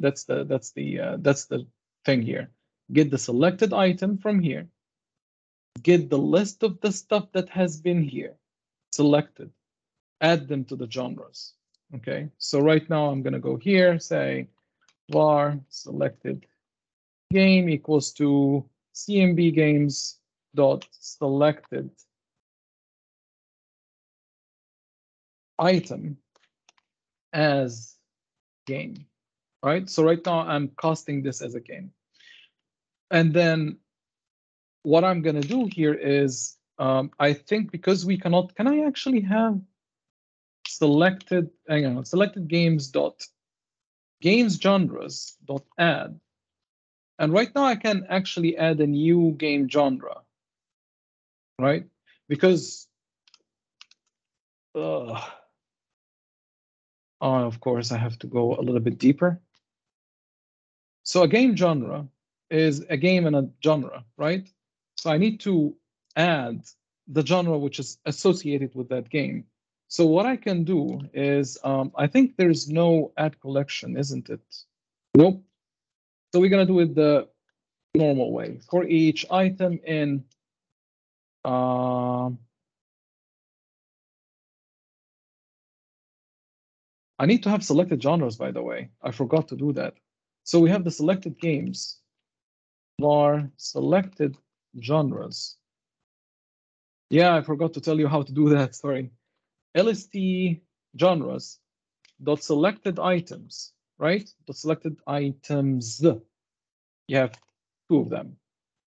Okay. And then there's an extension method called cast. And I can cast this to genre because I know that I'm filling this with this guy, right? The data source is matching 1-to-1. And then I can say dot to list. So right now, get the selected items, cast them to genre, convert them to a list, and push them right here. Now for every one of those that has been selected, selected game dot games genres dot add new games genre, and then I can say genre equal to item. That's it. Once done, save changes. Tiny games. B dot save changes. Whew, all right, so this is actually like, if you think about it, it's actually quite simple. You are getting a bunch of them and assigning them into just a game genre. It just happens to be multiple of them because of the many-to-many thing. Because just a single game could have multiple genres, right? So right now, if I actually pick up Hollow Knight, for example, so I have this one. So it's a platformer, Metroidvania, I don't know, action. And then I can say assign genre. And once it's done, hopefully, I hope it doesn't bug on me right now. If I go to games genre, as you can see here, so we have the game ID 1.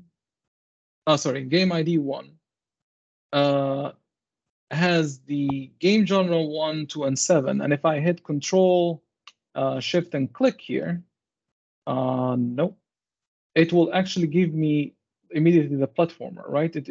I'm just jumping. So if I go to games genre, if I click Control Shift, it will immediately go here, right? So it's actually quite handy dandy tool that you can jump around things. So right now I have, like, here's the action. So I'm just double checking here. Game genre, and I think 7 should be Metroidvania. Or, no, sorry. 2 should be Metroidvania. Yep, Metroidvania. There you go. So, sorry. So right now we have actually been able to assign multiple genres to a single game. Now, obviously, you can actually grab Super Mario, which is going to be, I don't know what, platformer action? And right now, if I go to game genre, you have Super Mario game, definitely, which is, as you can see here, Super Mario. And then you have, oh, sorry. And you have the platformer, and platformer and the action right there.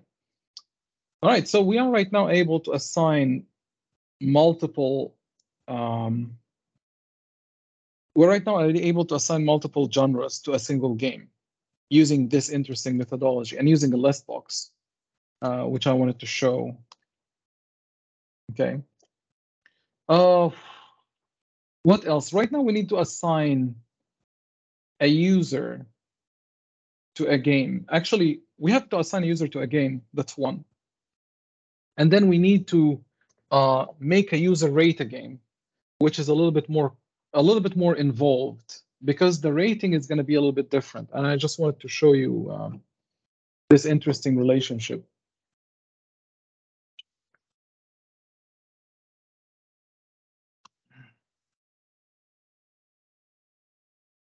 So let's assign a user to a game for a minute here, really quick.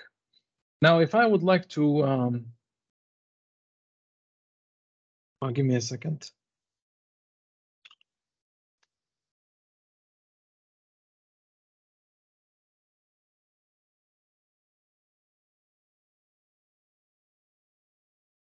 All right, let's see here. Assign game, or yeah, user buys a game or something. So btn assign game. Right now I can go ahead here. Where is my data grid view? There we go.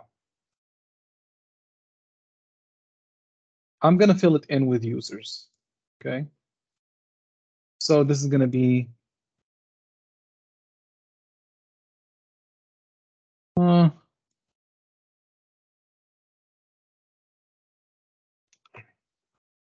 I need the other one. Data grid view users. I'm gonna have, I think there's a selection mode was somewhere which just says full row select or something like that. Selection mode, full row select, please.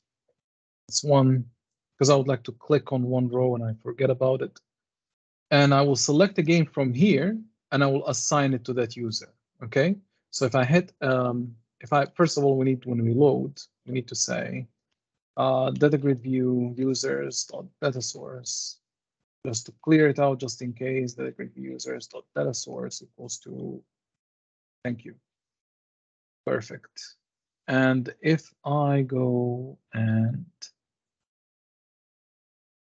run this, we should be able to have a bunch of users, which is perfect, right? And when you select one, it just, select the full row, which is great. This is what I need. Now, when I hit assign, whatever game I select here, it should be assigned to that user. So later we can actually do the rating and then we wrap up. Okay, because the rating is going to be an interesting trick. All right, so let's see. Assign. Now, how can you assign a game to a user? Now, first of all, we need to get the selected user. So var selected user equals to data grid view users dot selected rows of 0 because it's a collection anyway. And I know I'm allowing, I think I should have disabled multi-select there so I can So I don't, think too much about this. Dot data bound item. There we go. And now selected users dot users games dot add. Okay. And here I need to grab the actual game. So I can say new users game. And I'm going to grab game is going to equal to CMB games dot selected item as game, right? Because what you need to do is grab the actual game you selected from the combo box. I could have broke this into two places, but we can actually use it like one is gifted equals to false. Let it be so. Because we have this property, did you get it as a gift or did you actually use it? And yeah, save changes. Why not? Because why not? And right now, if we play this or start this thing, and right now we have this. So for example, John Wick is going to have Sekiro, for example, and assign game. So right now, if I go into, I should actually have some sort of a feedback for this thing. Users games, and right now we have user ID John Wick with the game ID 2 has been assigned on that purchase date, which I haven't set. I could have set it to today's date, which is going to be even better, but yeah. Hey, why not? Let's see. Close to datetime.now. There we go. Okay.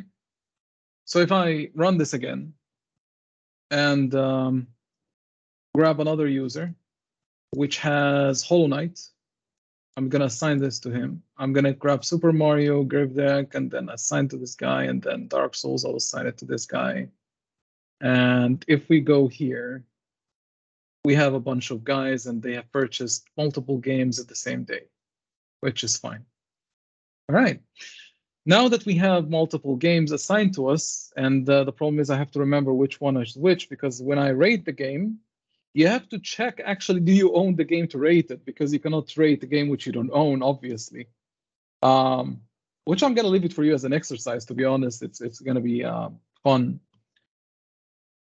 But right now we can actually assign a game. How can we rate it, right? So I'm going to expand the form a little bit to make the ugliest UI of all time. I mean, there's no more uglier UI than this right now. But hey, we are having a demo here. Now, if you have worked actually with group boxes before, GRP rating.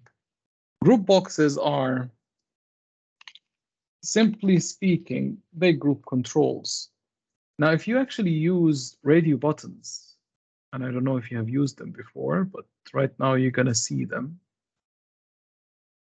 Common controls, radio button. There we go. If I have multiple of those, and I'm just going to push 1, 2,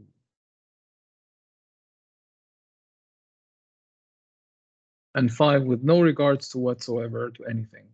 And I'm going to actually have here, yeah, I'm going to just play this or start this thing. Now, if I click here once, you see that the radio buttons, by default, you cannot select more than one. It's not a checkbox, right? So you can only select one item at a time, right? When you think about this. However, if you start grouping them, so for example, let's say I'll grab all these people, 1, 2, 3, 4, 5. I'm just going to push them inside this rating group box. Okay.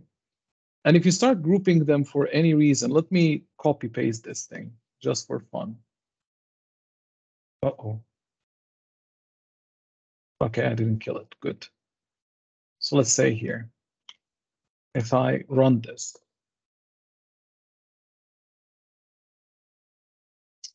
Yeah. So if you click here and you click here, you see it's actually like separate, right? Because they have been grouped. So they work on the container level, let's say. So what is the parent container, and they will work on, if they share the same container, they will keep on checking each other until you check only once, right? So that's the main important thing here. Now I'm gonna delete this. I'm gonna grab this radio button, and I'm gonna start naming them really quickly here. So this is gonna be RB1. I'm gonna have a 5-star rating. Okay, so this is 1. RB2, radio button 2, and this is rating star 2. Where is text?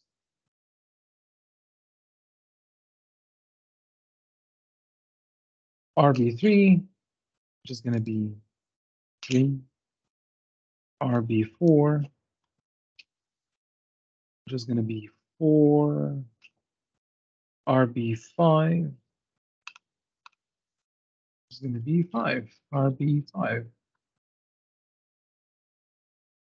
Did I type? Nope, I didn't. 4, 3, 2, 1. Perfect. Okay, so I'm gonna actually like organize them really quick here, so I don't, cry too much hunting for them.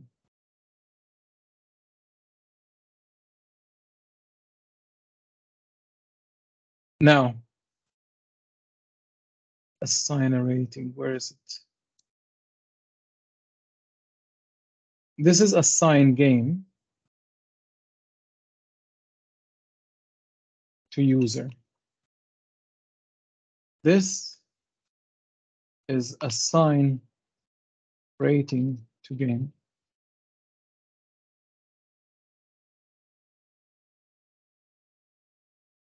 From a selected user, by the way. So btn assign rating game.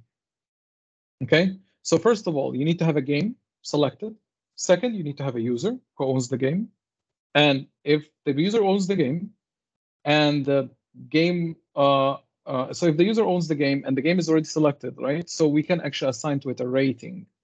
And we need to pick up one of those guys, right? And you could say, okay, on click, and you can actually say, once it actually gets checked, right? So checked changed. And you can put a Boolean variable somewhere up there and you say, okay, who's actually the last checked or something like that. But we're going to get actually a little bit, we're going to do something smarter. Okay. We're going to do something a little bit, much smarter than this. Let me put this like so.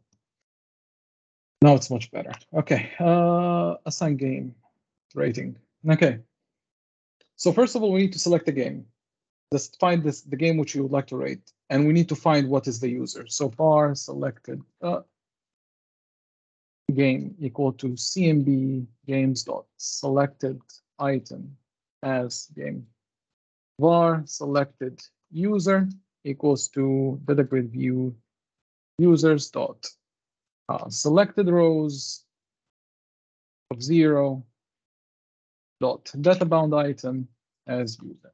So right now we found the user. Okay. Now we need to know which radio button has been actually selected. Now the interesting part here is, if you have noticed, I actually named this group box so I can access it from code. And the group box is what we call a container control. And because it's a container control, it means that it can have a list of other controls, like internally it has a bunch of them. So I can say var radio buttons. Give me all the radio buttons you have, grp rating dot controls. You see? And it's a collection of controls contained within the control. Dot of type, and I can actually filter this of radio buttons. So give me within you. So if I have text boxes, buttons, check boxes, I don't care about any of those stuff. I care only about radio buttons. So give me all the radio buttons you have in there. Okay, it works for this scenario at least. Okay, var selected user game Now we need to see, we need to select the game which is assigned to that user, because if it doesn't exist, that means we cannot actually go. If you don't own Hollow Knight, we cannot rate it. So we need first to find it. So selected user game equals to tiny storedb dot users games dot where, and then x goes to, we can say user game UG or something like that. Selected game dot ID equals x dot game ID, and you need to have like both of them. Selected user dot ID equals to x dot user ID. Okay, so right now we have got, and of course you need to say dot first or default. So if it's not found, it will return null. However, if it is found, it will actually give me what I need. So if I maybe break this down so you can actually see it better, so maybe, hang on, something like this. Yeah, like this. Oh, fine, I'll just leave it here. Sorry for the horrendous indentation. So if selected user game doesn't equal to null, just to be sure, because I don't know, I have to look at the database to pick up one. So for each var item in radio buttons, okay, I will actually check if item dot checked. So if it is checked, okay, so I'm actually like looping over, hang on, let me comment this for a second. So I'm looping over each one of those guys. So we have 5 of them. Even if it's 10, it's actually kind of tiny. If one of you is actually checked, I'm done, I found what I needed, break and go out, right? No need to loop anymore. And add the rating. So if it is checked, first of all, we're gonna break, right? So that's at the end. Selected user game dot game ratings dot add, and right here I'm gonna have new game rating equals to int dot parse, and because I had the radio buttons just only have the text, item dot text. This is very dangerous way of coding, by the way, because I don't even check if a designer comes in one day and says, I'm gonna change these radio buttons from text to stars, this code will break. And this is again super dangerous way of coding, but again, I'm demoing stuff here. I'm not doing stuff for production, so I'm gonna just wing it that way. But you can do some similar systems like this. You can, for example, assign these buttons some sort of a tag, because I think you have tags right there, right? Do we have tag? Yeah, we do. There we go. You can have a tag. And then you are safe, more or less, but I don't know if it is a good idea, but you get the idea, right? So so this is completely unsafe, just to be clear here, but it's an interesting way of solving a problem. And once done, so once I'm done with this tiny game store, save changes, we're good to go. At least I hope so. Too much code without testing. We'll see if it breaks. All right, so I don't know who owns what, to be honest. So I'm gonna go here. Let's see. So user ID 1, so John Wick owns game number 2, which is Sekiro, right? And he will assign it, give it 5 stars, right? So this guy selected, assigned to game. And if we go here, game rating, so the game's ID with 1, user game's ID 1 has a rating of 5. So if I actually go to user games,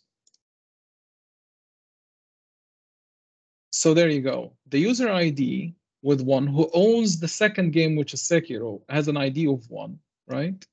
And if you go to the game ratings, so here you go, and has a 5, right?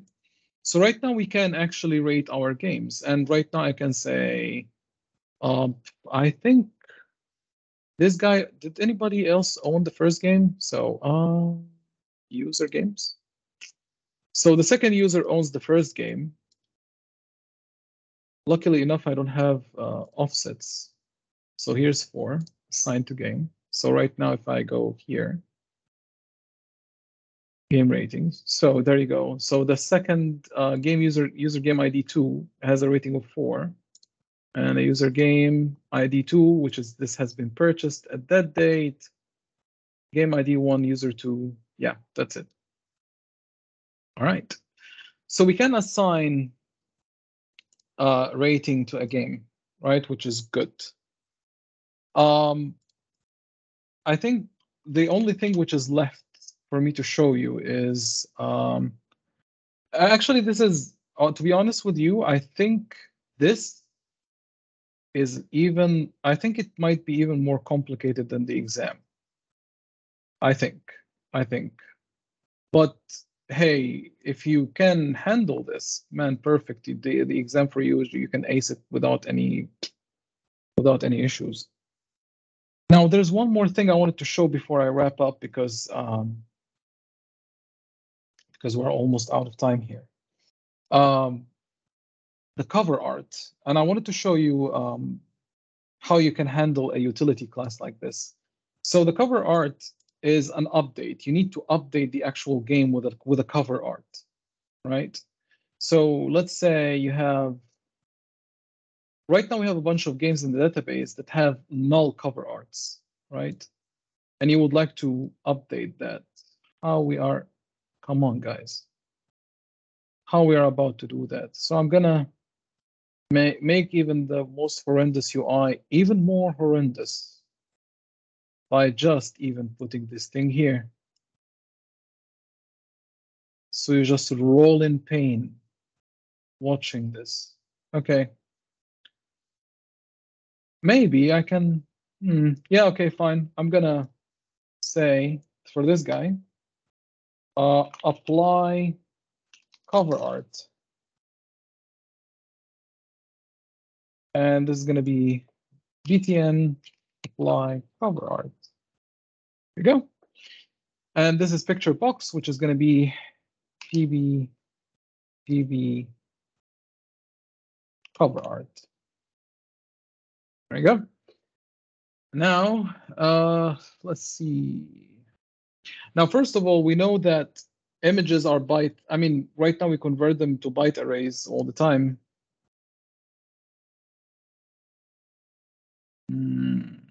There we go. We convert them to byte arrays, and we need to return them back from being a byte array, right? So what I could do, I can actually create a new folder or namespace or whatever you would like to call it. I'm going to call this extensions. And here, I'm going to have something which is called utils. Or, yeah, utils, fine. Public static class. We have mentioned extension functions before, but obviously, I think you guys have forgotten what they are. So I'm just going to remind you again. So an extension function is a way that you can take a class and which is, for example, developed by somebody, and then you can add more functionalities to it by extending it, right? The problem with images is that we need to convert them back and forth and show them into the format and save them into the database and stuff. So we need to have some sort of a utility that converts an image. What you usually could do is just simply say public static byte array, and then you can say, for example, image to byte, right? And then you provide image, right? And then you do your stuff here, right? So here I'm going to return null for now, so it just simply doesn't talk too much. And then you do public static image, you say byte to image, and then you send in byte array, bytes, and then you do your thing, right? Return null for now, so it doesn't talk too much.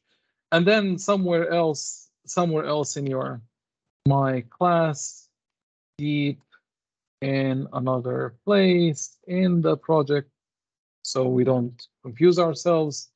You have, for example, public void, something happening, and then you would like to convert that stuff. So you say, for example, like, I don't know, var img equal to new image, and then you say utils dot byte to image, and then you say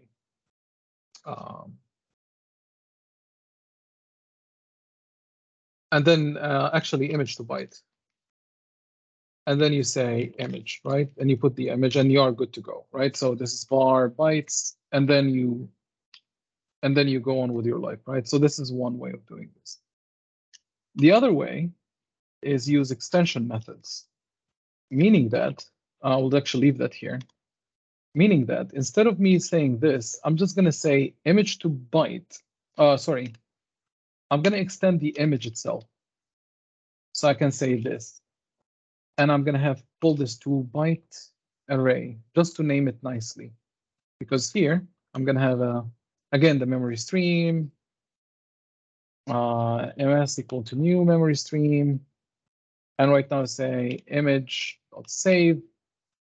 And then you can say ms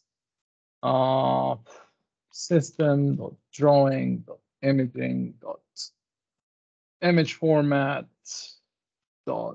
.jpeg, for example, whatever, or PNG, whatever. Doesn't matter at this point. And then you can say return ms.toArray, right? This is one way of doing this. And here you're gonna have this, and this you can say to image, right? And right now here we're gonna have memory stream again. Let me just copy this thing. However, instead of having something, I'm just gonna have bytes. You can call this byte array, whatever. Image var return. Actually, I could say we just return image from stream, image from stream, and right now here I can say ms. Okay, and you are good to go. Now the fun part here is that you could do this. Right now, if I have var img equal to new image, and it doesn't matter what, but if you say img dot 2 byte array, right now you see, it's even though it's the image class, which is closed, I can actually extend the functionalities. And it goes the same thing with byte array. So if I have byte, var bytes equal to new byte array, whatever, like this. Can I say though? No. So, okay, good. So if I say bytes dot to image, and then I will call the extension method, which is the image, right? So this is one way of doing this. So I'm going to do that actually. And extension methods usually happen to be in static classes. So that's why it's a static class.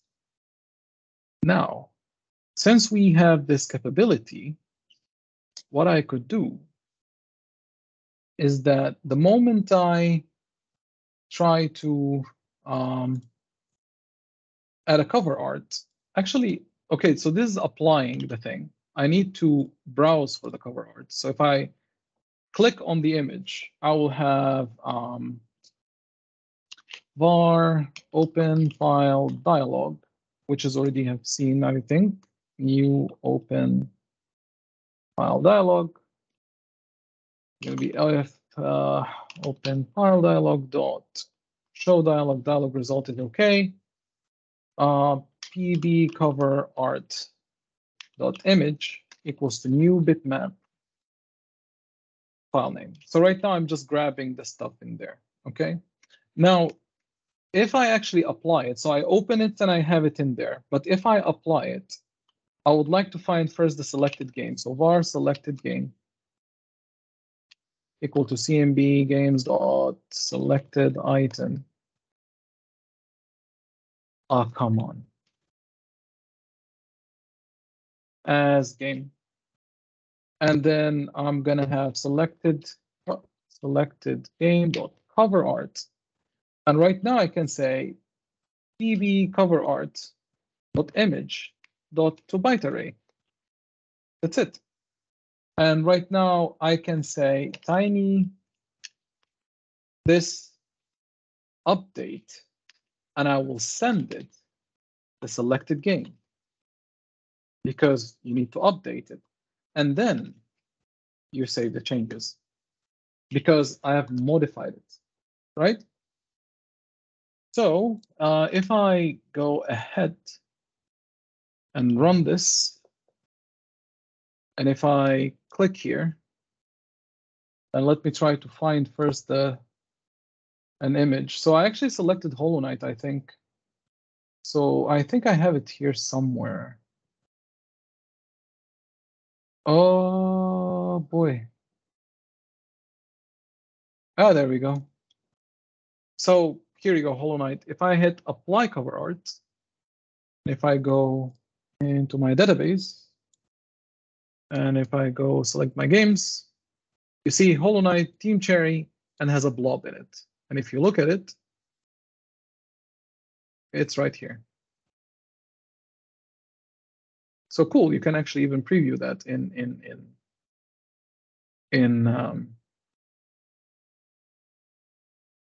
SQLite, and you can actually choose whether you can save JSON, binary, blah, blah, blah. So yeah, you can do all sorts of stuff.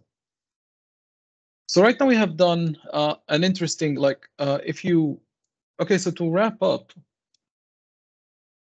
even though we have the most horrendous UI of all time, we have actually experimented with interesting things that you might have not been exposed to, which is, for example, applying multiple things at the same time, like applying multiple changes or genres, for example, to a certain record, how to pick up